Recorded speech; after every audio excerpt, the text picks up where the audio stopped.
I was born in a house where the radio was as important as the roof, and I learned early that people are the weather of our lives. Sometimes gentle sun, sometimes storms you could never predict.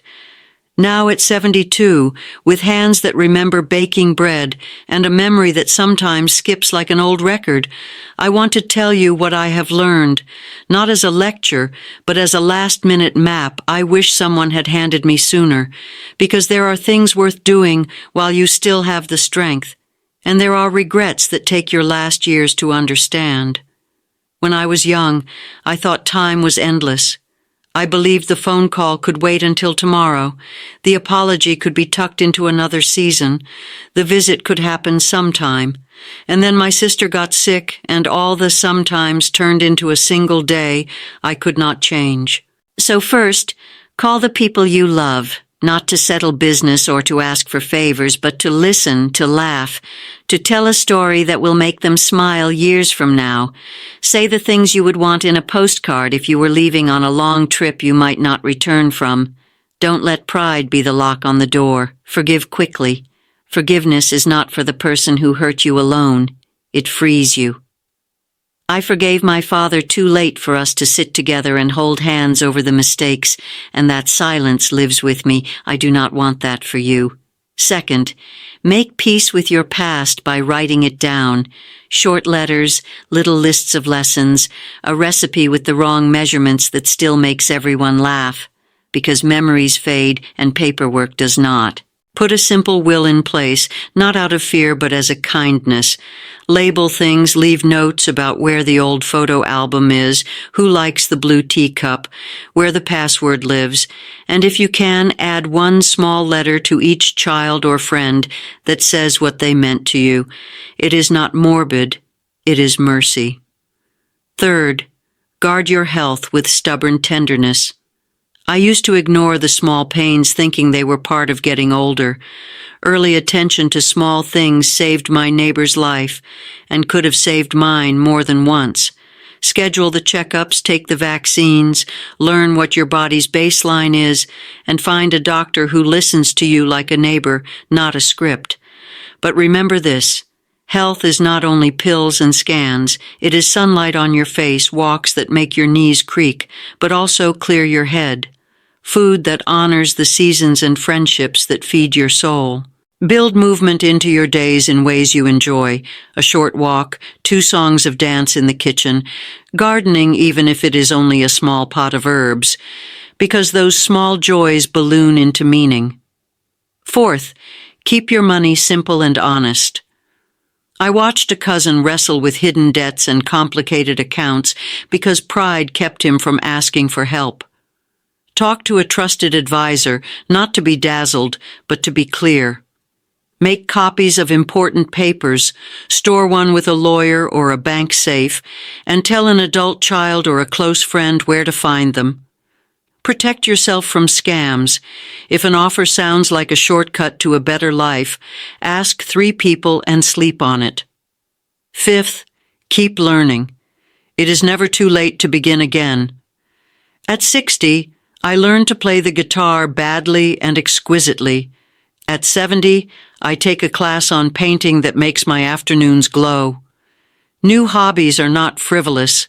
They stretch your mind, create new friends, and give your hands new work to do. Technology will not stop being strange, so befriend it a little. Learn how to video call, not to show off, but to keep your grandchildren's faces alive in the way words sometimes cannot. Sixth, tend to your friendships like small gardens. Water them often. People who will hold your hand at the hospital or bring soup when your days are heavy are treasures that money cannot buy. Reach out. If an old friend has been quiet, send a photo, a memory, a silly emoji. Small bridges are easier to cross than you think. Seventh, be intentional about joy. I did not become wise by avoiding pain. I learned to notice joy in small things. the steam rising from a cup of tea at dawn, a dog that insists you throw the same ball twice, a neighbor who waves and always sounds like a bell. Plan small pleasures and surprise yourself with them. Take that day trip you keep postponing. Life's beauty often hides in the noonday of ordinary places. 8th, talk about death like you would talk about any other practical thing, with clear words and a little humor if that helps. Choose an agent for your health care, sign an advance directive, discuss funeral wishes if that makes you comfortable, and write down the music you want or the poem you want read. These conversations may feel awkward, but they are gifts. They spare your child from guessing, and they lighten the weight of their decisions. 9th, leave more than things. Leave stories and values. When my mother died, the house was full of objects, but empty of the stories that turned those objects into treasures. Tell the stories. Which vase was a wedding gift from a friend no longer living? Which song was sung at a kitchen table while someone taught the children to tie their shoes? Tell why you chose the causes you believe in. If you want to leave money to a charity, explain why. Your reasons will teach your family more than your accounts ever can. 10th, resist the urge to be small. Your voice still matters.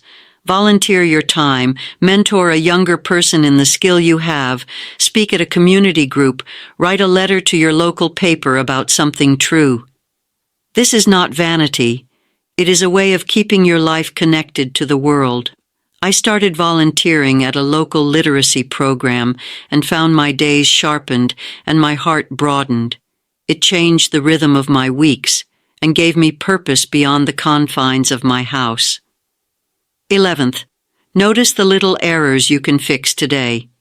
If there is someone you owe an apology to, say it. If there is a mended friendship that only needs a hello, send it. If there is a recipe you promised to share, sit down and write it out. Small, imperfect acts of repair thaw winters in people's hearts.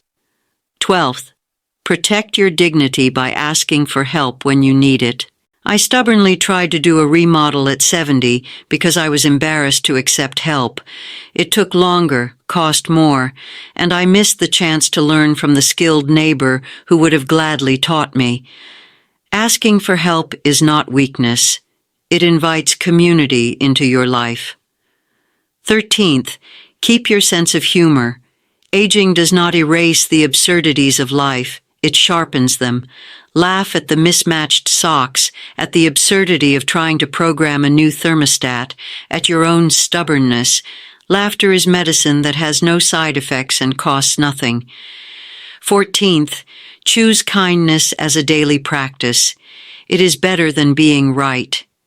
In my city, a simple kindness, letting someone with fewer groceries go ahead in line, answering a neighbor's question patiently, leaving a note for the mail carrier on a stormy morning, created a ripple I still see in neighbors' faces.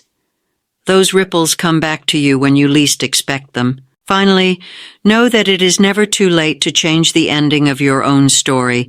I look at the photographs on my mantel and see a life stitched together by choices, some wise, some foolish, and I am grateful for both.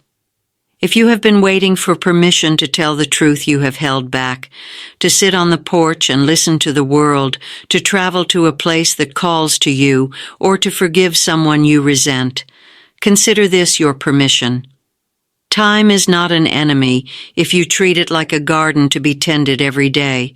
Small, consistent acts grow into a harvest that can feed you and those you love. So today, make one small change. Call one person, write one note, make one appointment, sign one paper, plant one small thing, say one truth. Do it not because you fear loss, but because you value what you still have. I am speaking to you as a woman who has known both fierce sorrow and bright joy, and I promise that the choices you make now, the kind words, the careful paperwork, the hugs not delayed, the laugh shared, the apology offered, will become the soft mattress your family rests on when you are gone, and the quiet light you will carry with you as you age. Live kindly, Act simply, love loudly, and do not wait for tomorrow to be the moment you could have made today better.